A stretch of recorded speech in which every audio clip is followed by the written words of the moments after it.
this session, let us understand the concept of poles and zeros, what is their importance in the analysis of signals and systems, and so on. Okay, let us start with the poles and zeros. First, let us see they are what are called as transform techniques.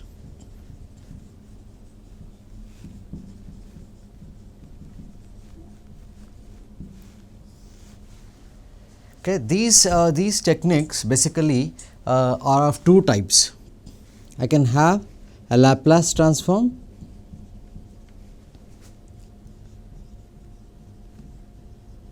and I can have what is called as a Z transform.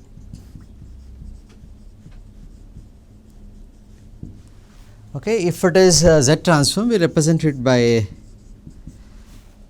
domain Z and here in a domain S. That means to analyze a signal, what we take is we convert the given signal either into a Laplace transform method or into a Z transform method. So, this helps us in analyzing the signals and systems in a better way.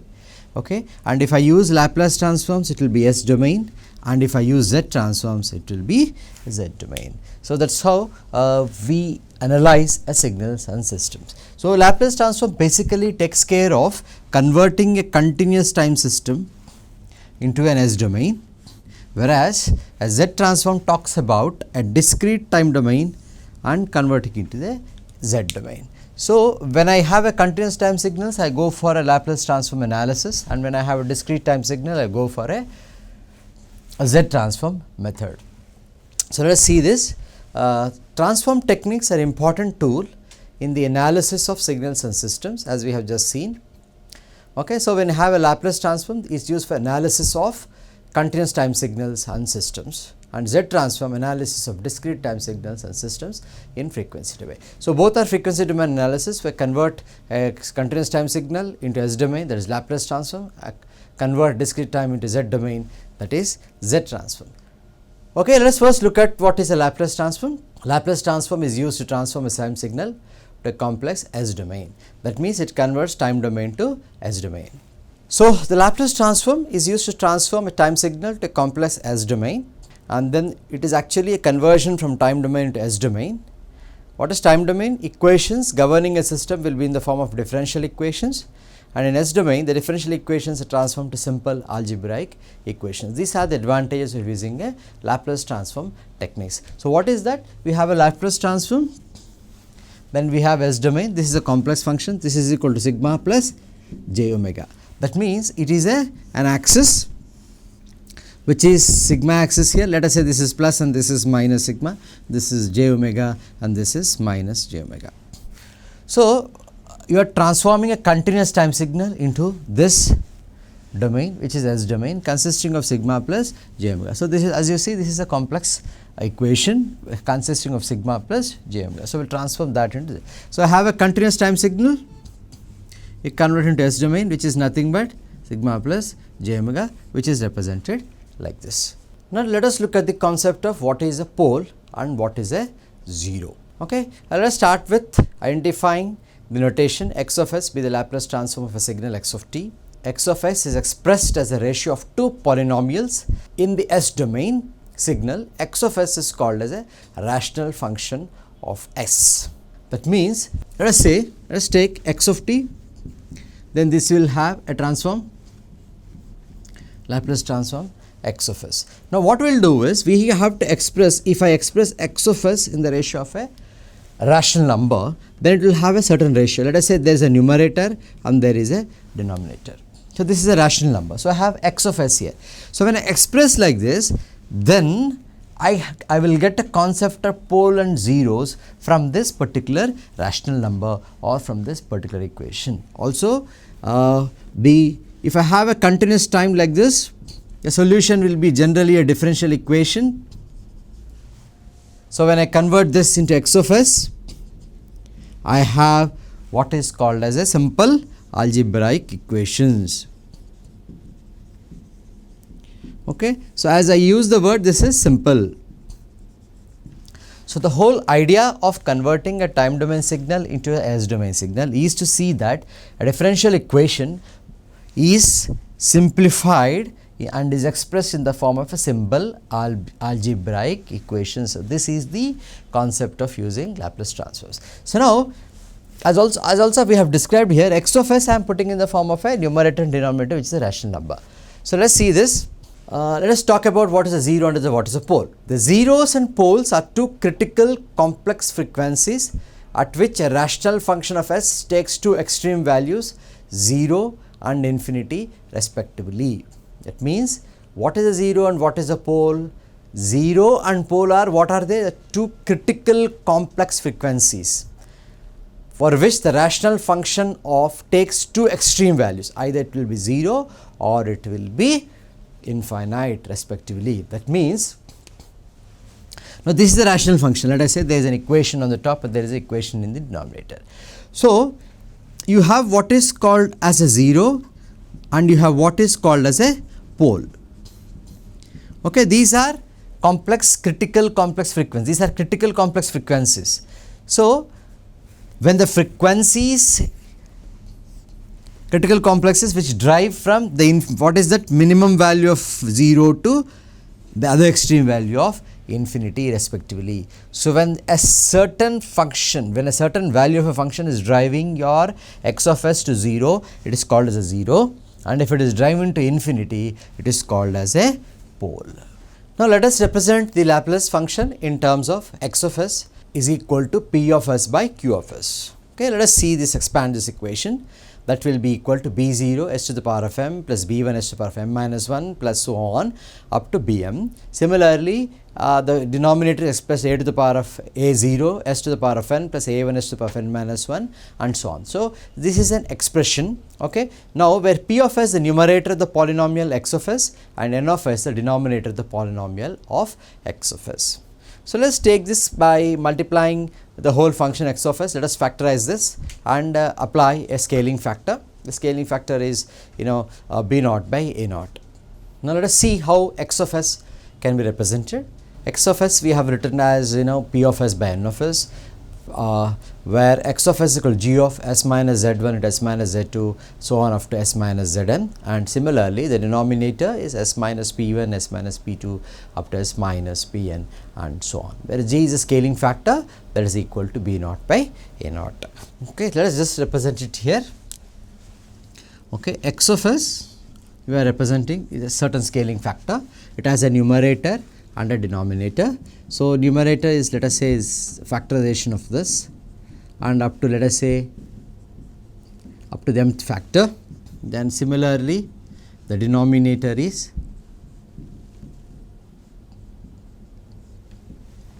okay. Let us now look at this equation. This equation consists of a scaling factor g, and then you have a numerator and you have a denominator with certain factors. So, s minus z1, s minus z2, s minus z1, s minus p1, s minus p2 and s minus p1 Now, how do I get poles and zeros from this? That is the question. If this s is equal to z1, then it becomes 0. The whole value of x of s is becoming 0. So, the numerator component z1, z2, zm are called as zeros. Similarly, if this s is equal to p1, then what happens? The whole value of x of s now will tend to infinity. So, this p1, p2, p3 and so on up to pn are called as poles. So, earlier we have defined what is a 0. It is a complex critical frequency at which it is driving to 0, and the other values of complex critical frequencies are poles which are driving your x of s to infinity. So, these are two critical frequencies. So, you have a denominator and a numerator. Numerator values are called as zeros and the denominator values are called as poles. If you look at this, we have symbolically represented zeros by z and poles by p. Now, let us see what are the roots of the numerator. The roots of the numerator of the polynomial are z1 comma z2 comma so and so up to zm, whereas what are the roots of the denominator? The roots of the denominator are p1, p2 and so on up to p1. So, you have the numerator which is represented by p of s and the denominator which you are representing by q of s. That is, this is equal to p of s and q of s, right. So, p of s has a certain roots which are z1, z2, z3 so on, and q of s has certain roots which are p1, p2, p3 so on.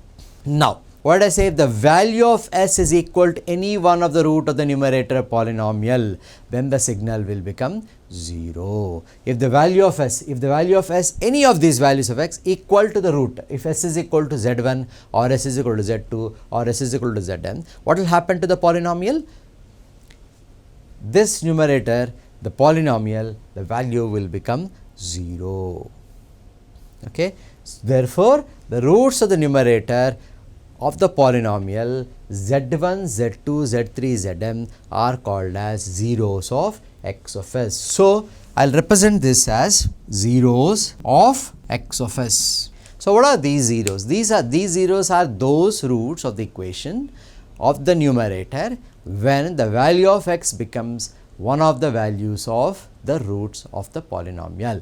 When this happens, then x of s will become 0 and we call these roots of the polynomial z1, z2, z3, z4 so on as the zeros of the x of s. That is how we have defined x of s. Now, let us look at the definition for zeros. How do you define? The zeros can be defined as values of complex frequencies at which the signal x of s becomes 0. What are the zeros?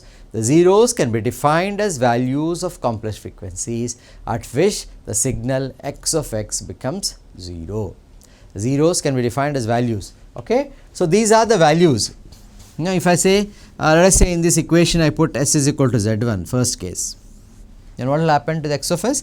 X of s will become 0. So, now this z1 is called as a 0. Okay. So, this is how we define 0. Okay.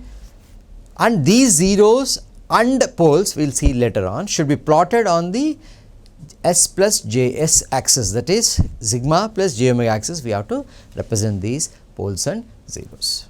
Let us look at the concept of poles now. Now, if the value of s is equal to any one of the roots of the denominator polynomial, then the signal x of s will become infinite. The roots of the denominator polynomial p1, p2 so on, pn are called as poles of the x of s. And how do you define these poles? The poles can be defined as values of complex frequencies at which the signal x of s becomes infinite.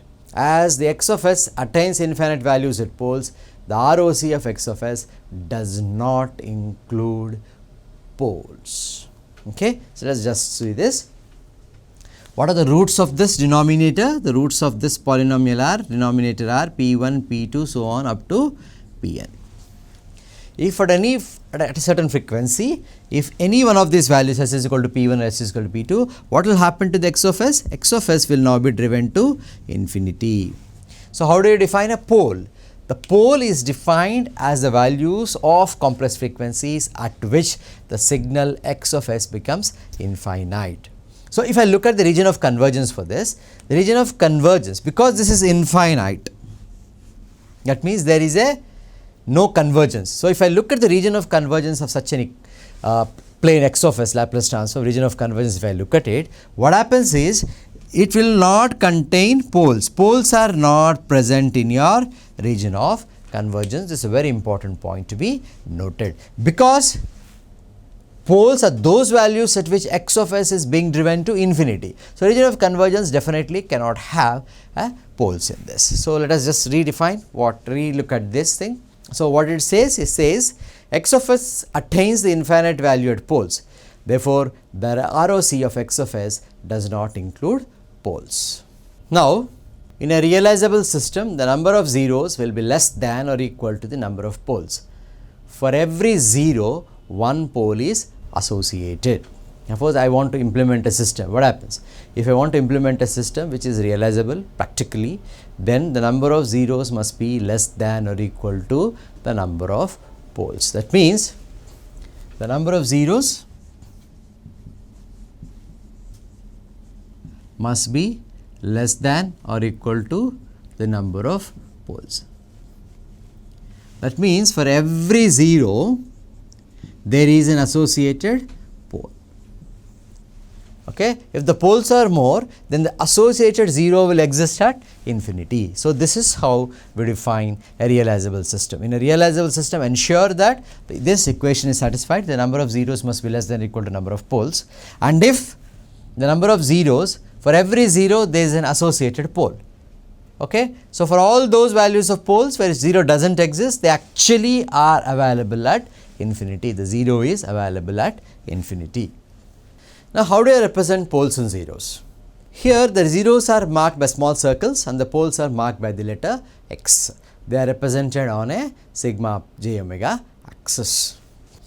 Now, let us say x of s is the Laplace transform, s is known, sigma plus j omega, then we have drawn earlier. So, let us draw this axis. This is my j omega axis and this is my sigma axis. So, we have both zeros and poles. Okay. Let us say we have zeros and we have poles. Let us say I have a 0 here. A 0 is represented by a small circle like this. So, this is a 0. In fact, you put a 0. Let us say I have a pole somewhere present here. Let us say then I represent a pole by an x here. Okay. So, 0 is represented like this, pole is represented like this. Similarly, let us say I have 0 again here, or have an x somewhere here. Okay. So, these are all poles, okay, and zeros, very easy to remember, you have a 0 that is put. So, let us take an equation. Let us say I have an x of s is equal to some equation s plus a, s plus b by a complex equation here. Okay, let us say this is s plus jb and s minus jb. Okay, let us take c here because b is already used. Then how do I represent? That means where are the poles? 1, 0, the numerator, these the roots of this. What are the roots of this? S is equal to minus a and minus b. So, these are our zeros, okay, and these are our poles. These roots are our poles. So, for example, minus a, then it will be somewhere here. Let us say this is my minus a value. I have represented as 0. As jc, then it can represent it at a certain value c, where it will be on this axis parallel to this plane. Okay. Let us see a small example of how to represent this. X of s is equal to s plus 2 into s plus 5 divided by s into s square plus 6s plus 13. Okay. Let us solve this example. Okay. Let us write down this example first.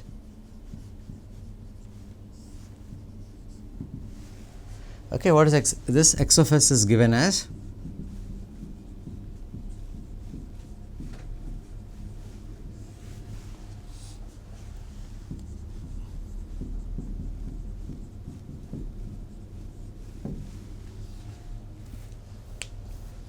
okay. Now, let us look at this example.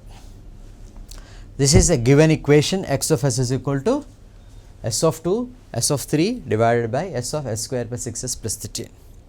So, if we look at the numerator already the roots are given, whereas the denominator the roots have to be calculated for this. So, using the quadratic, this is a quadratic equation. So, if you know how to calculate the roots, you can just directly write down. Otherwise, always remember the formula is what? Minus b plus or minus b square minus 4ac by 2a.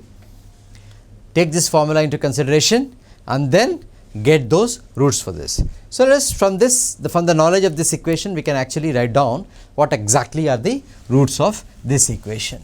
Now, find the roots of the denominator. What is it we have to do? We have to calculate the roots of the denominator and the numerator. For us, the job is a little bit done for us because in the numerator already the roots are given. In the denominator, what we have to do is we have to find the roots of this. So, using the famous equation minus b plus or minus root of b square minus 4ac by 2a, take that formula and then you will get the roots of this. Let us now write down the roots of this. So, let us say now I am expressing x of s both numerator and denominator in the form of roots. So, already numerator is given for us s plus 2 into s plus 3 by s into s plus 3 plus j2 and s plus 3 minus j2.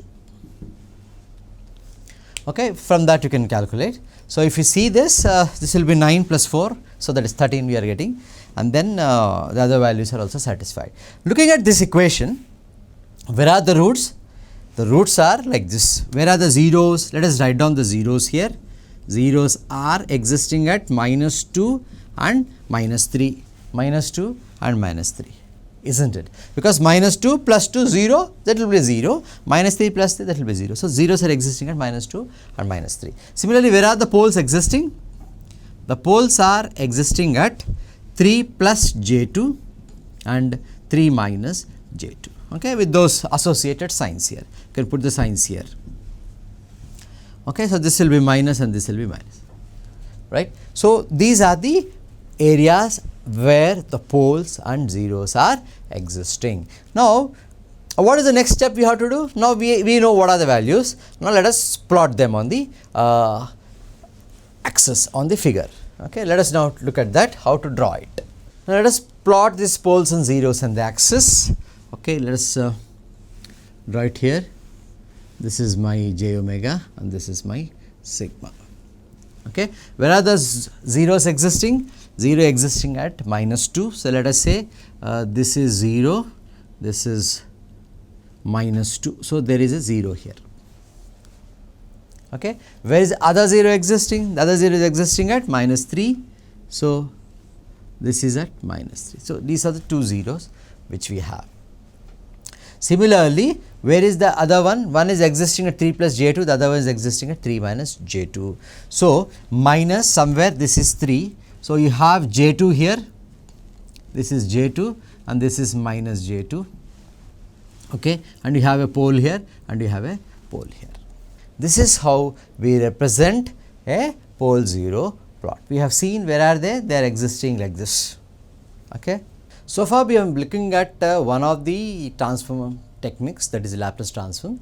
Now, let us move on to find out how do we define poles and zeros in Z transform techniques. Are they similar or are they different? Let us now look at the same process of identifying the poles and zeros as we have done in the case of a Laplace transform techniques. If we see again, let us say the representation that is being used for Z transforms is x of z. So, let us take this, we have x of z, earlier it was x of s, now x of z is put here. So, x of z can be written again as a rational function. So, if you want, we can represent this by a numerator, let us say numerator z and a denominator z. Now, what we have to do is, I am expressing as I have done earlier x of s in terms of a numerator and denominator, which is a rational function. Here also we are representing x of z in terms of a numerator and a denominator. Now, what is the next what you have to do? We have to see that the numerator is expanded in terms of its factorials or in terms of the roots of the polynomial. Similarly, the denominator also is expressed in the form in terms of the roots of the polynomial in the denominator also. So, both numerator and denominator now will consist of roots. From that, with a scaling factor, let us say some other factor g, we can always find out the values at which the critical frequencies, which we call them, at which your x of s is being driven to either 0 or being driven either to infinity. So, these are called as critical frequencies. Once you identify them, then we can define what is a 0 or the values of roots at which numerator is becoming 0 or the values of poles at which it is becoming infinity. They are called as poles, which are nothing but the roots of your denominator. So, let us look at the equation. The equation is given here, where I am expressing x of z as a ratio of two polynomials, okay, rational function of z. That means, x of z I am writing n of z by d of z is equal to g, which is a scaling factor. Then again, if you look at this, numerator is z minus z1, z minus z2, z minus z3, z minus zm, and the denominator z minus p1, z minus p2, z minus p3, z minus pn, and so on. That means, the number of numerator terms are m and the denominator terms are n, where m can also be equal to n, not a problem. If m is equal to n, what will happen? Then I will write the equation as z minus z1, z minus z2 up to z minus zn, and the numerator is like that. Denominator will be z minus p1, p2, z minus p1, z minus p2, like that up to z minus pn when m is equal to n. M may not be equal to n, or it can be equal to n also with a scaling factor of g. Okay. So, This again, let us write this. So, this I can write this as z minus z1, z minus z2, so on, z minus zm. Similarly, the denominator can be expressed as z minus p1, z minus p2 and z minus pn. Okay. If m is equal to n, I can write this as zn and so forth, if m is equal to n. So, you see here they are roots in the polynomial. Roots of denominator roots are p1, p2, pn, numerator roots are z1, z2, zn. Okay. The roots of the numerator are called as zeros and the roots of the denominator are called as poles. We have seen the reasons earlier. What are the reasons? The value of s at which this numerator becomes 0 is called as a 0. If s is equal to z1, what will happen? Then the whole numerator becomes 0 and x of z is driven to 0. Similarly, if s is equal to p1 or p2 or p3, x of s is driven to infinity. So, the roots which drive to infinity are called as poles and the roots which drive to 0 are called as zeros. Zeros are the roots of the polynomial in the numerator and poles are the roots of the polynomial in the denominator. So, you have this concept of zeros and poles same as in the case of a Laplace transform. So, let us just read this here. The roots of the denominator are called as poles. The value of z is equal to one of the roots of the denominator polynomial, then the function x of z will become infinite. The roots of the numerator polynomial are called as zeros. Now, similarly, we can also define the value of ROC for x of z.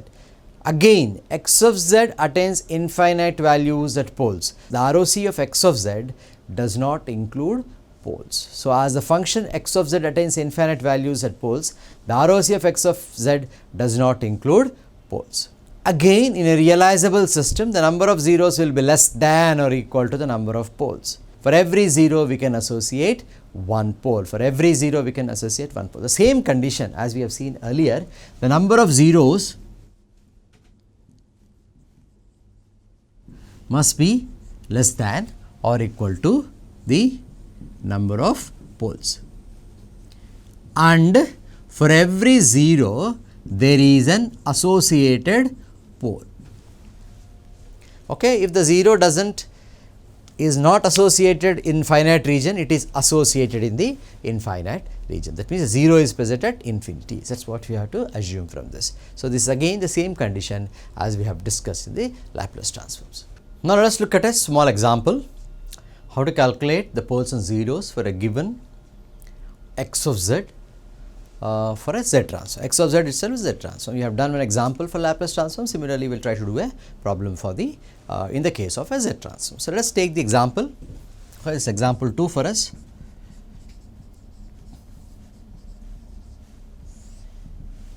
Now, let us see the problem. Problem is x of z is given as 1.25 minus 1.25 z minus 1, 0.2 z to the power of minus 2 divided by 2 plus 2 z of minus 1 plus z of minus 2. Now, in this case, we have to bring it into the actual n of s by d of s form, where n of s expressed in terms of roots and d of s is expressed in terms of roots again. So, further we have to do a little bit of simplification here. So, let us take out first 1.25 as common. Okay, if I take 1.25 outside, this will equal to 1 minus z to the power of minus 1 plus 0.2 divided by 1.25 z to the power of minus 2 divided by, let us take 2 out here, 2, 1 plus z minus 1 plus z to the power of minus 2. Okay, so that will be equal to 1.25 by 2 is 0.625 to 1 minus z to the power of minus 1 plus 0.2 by 1.25 is around 0.16 z to the power of minus 2 divided by 1 plus z to the power of minus 1 plus z to the power of minus 2.